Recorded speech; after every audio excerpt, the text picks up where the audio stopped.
Hello, my beautiful Tauruses. Welcome to your weekly reading. This is your reading for March 16th through the 22nd. Watch this reading if you are a Taurus sun sign, Taurus moon sign, Taurus rising, Taurus on the house cusp, if you have your sun in the second house, or your Venus in Taurus. Watch this reading. For your reading today, we are using the Tarot Mucha as my primary tarot deck. At the end of your reading, we'll be pulling a card from the Numinous Astro deck to see what sign or who you may be dealing with this week. And then also we'll be pulling a guidance message from the Psychic Tarot for the Heart to see what heart-based wisdom we can give you for your week ahead. And just as a reminder, guys, these are general readings. They may not resonate with everyone. As I always say, for the most accurate reading with the most accurate outcome, please come get a private reading from me or your favorite tarot reader. And we're going to look at 6 cards for your week ahead. Taurus, how you see yourself today. What is the theme for you over the next week? What is something that Taurus has already learned in their past that will be useful for them to remember this week? A challenge they may be facing, a lesson they are learning now, and a gift they will receive. For all my Tauruses out there that may be watching, March 16th through the 22nd, 2020. Show me the 6 cards for Taurus, please.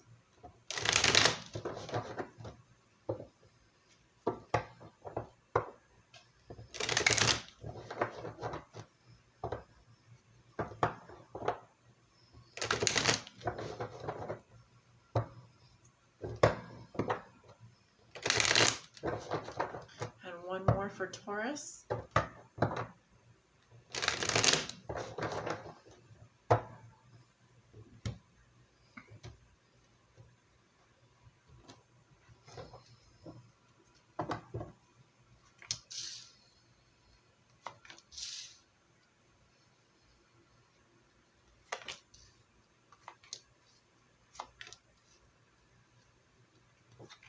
Be sure to like this reading if you enjoy getting weekly readings from me.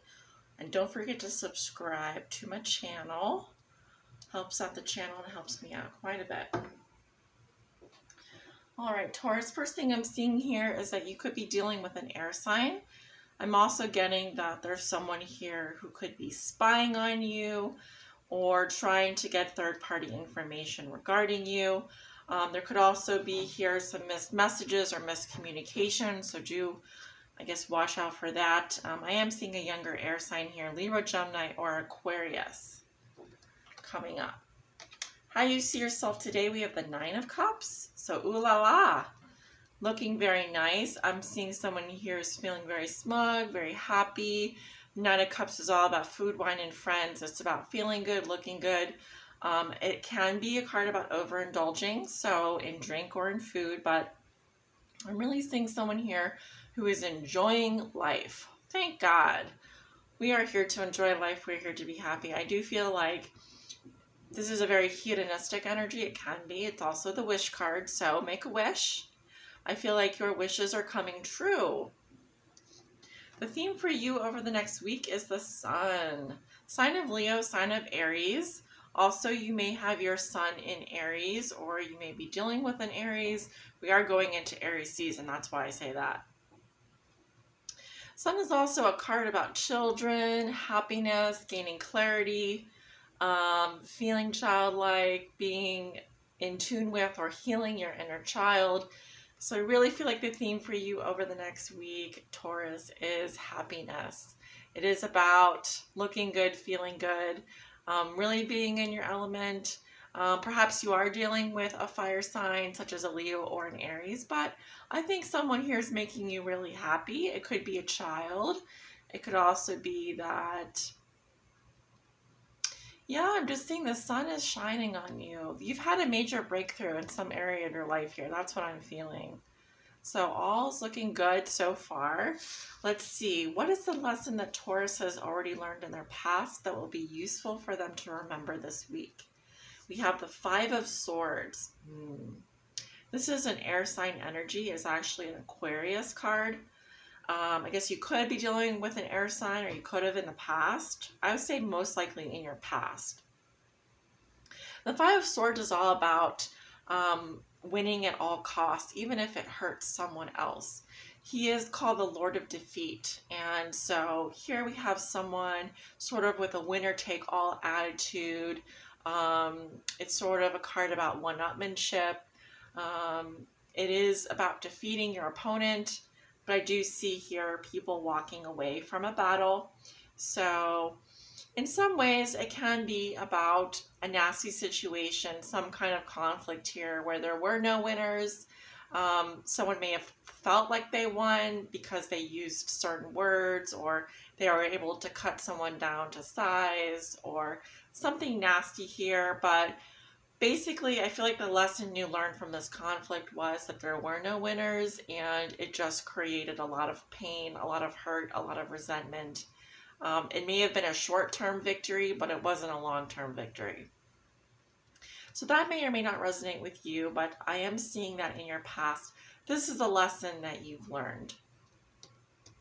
The challenge you will be facing this week is the Nine of Wands in reverse. So you may feel like you don't have the energy to persevere in some matter. You're being challenged to keep going no matter what, but it may be hard for you to give up or to concede defeat in some area. I don't see this as being a bad thing.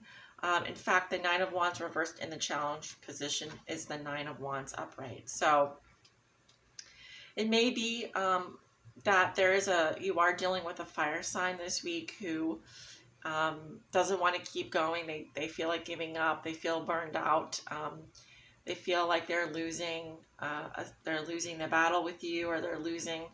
I feel like, but this is in your challenge position, so that's why I'm saying most likely this challenge has to do with you, not a fire sign, because I am seeing Leo, Aries coming up here, and air signs, of course.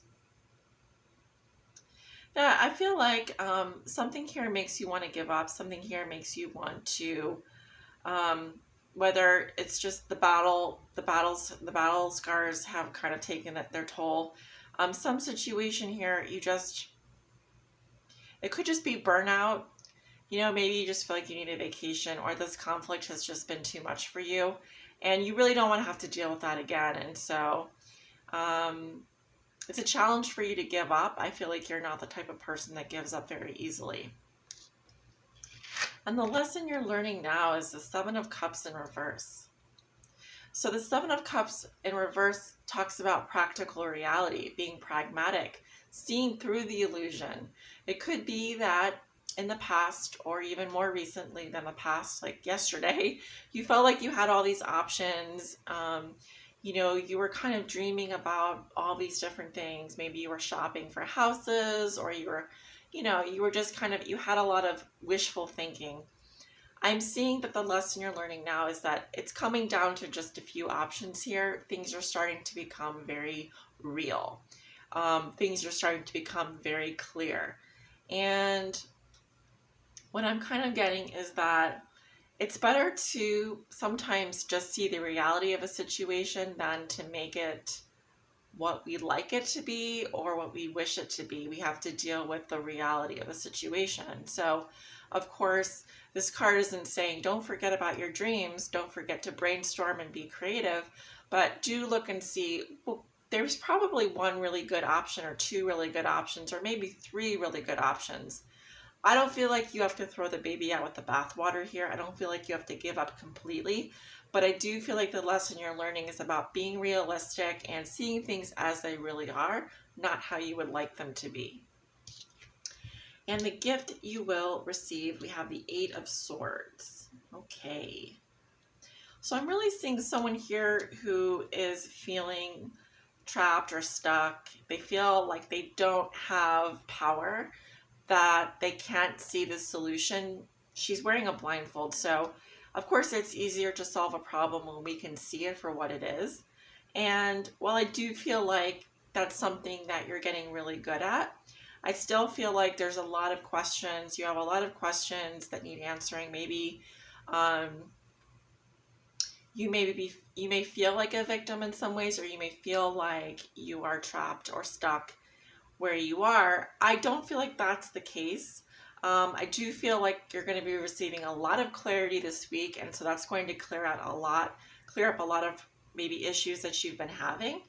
But of course, it may be hard for you to completely let go or to completely give up on something if you've been wanting it for so long. So that may be why you're still feeling stuck. The other possibility is that you do have a lot of questions that need answers. And so this is, of course, a good week to write down those questions and start meditating on the answers that you are seeking. So Taurus, not a bad week at all. I definitely see, like I said, that you are definitely going to have at least one wish fulfilled this week, and you should be looking good, feeling good, and being very grateful and happy for everything that you do have currently. I do see that there's going to be some clarity shed, or perhaps just loving on that inner child, loving on that. Perhaps you have a child, or perhaps you are wanting to have a child, but I definitely see that there's going to be some clarity and happiness for you coming in this week. So let's go ahead and see who Taurus is dealing with this week, March 16th through the 22nd. Ooh, a lot of cards coming up there. And we have the 12th house, which is the sign of Pisces.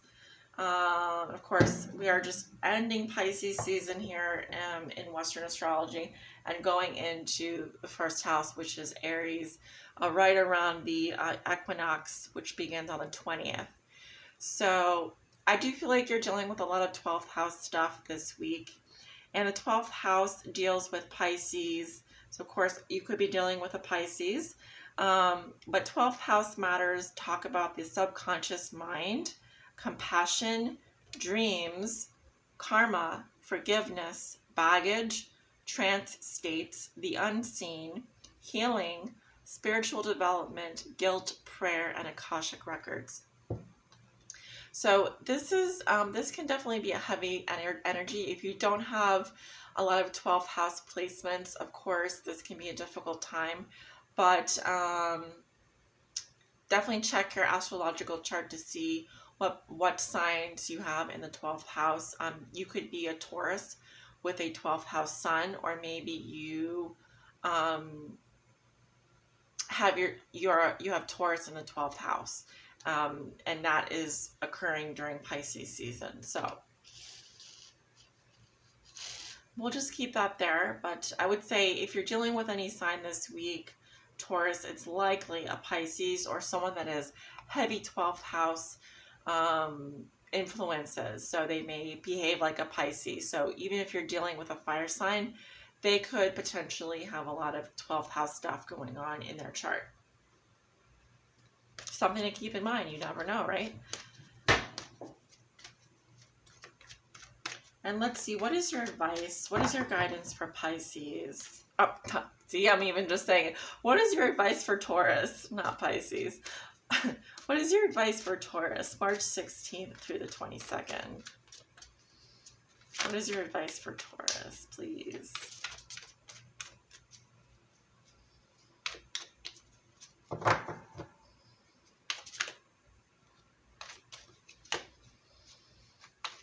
Advice for Taurus? We have love abounds. And this is the Ace of Cups. So, of course, this is the heart chakra opening up. And as you can see, this giant eye here, it is about seeing with your heart. It is about really, truly how you feel. It is about unconditional love. And I really feel that love, I know it sounds cheesy, but love really solves everything here. Love heals. Love is the answer. Let love guide you. If you have a decision to make, please listen to your heart. And that definitely resonates with this 12th house surrender. So your heart needs to surrender here. You're being asked to surrender and embrace how that surrendering will empower you. Try to see how surrendering will empower you as a person, as opposed to making you feel powerless. It's a little bit of a contradiction there. Sometimes when we feel stuck and like we have to give something up or we have to surrender our power, we're actually being empowered. Spirit wants us to be empowered. So try and see how that can work out for you. I'm seeing that more towards the end of the week. So Taurus, a gorgeous reading. I hope you have a beautiful week ahead. Thank you so much for tuning in. If you'd like to book a private reading with me, my information is below in that description box below this video. Have a wonderful week, guys, and thanks for tuning in.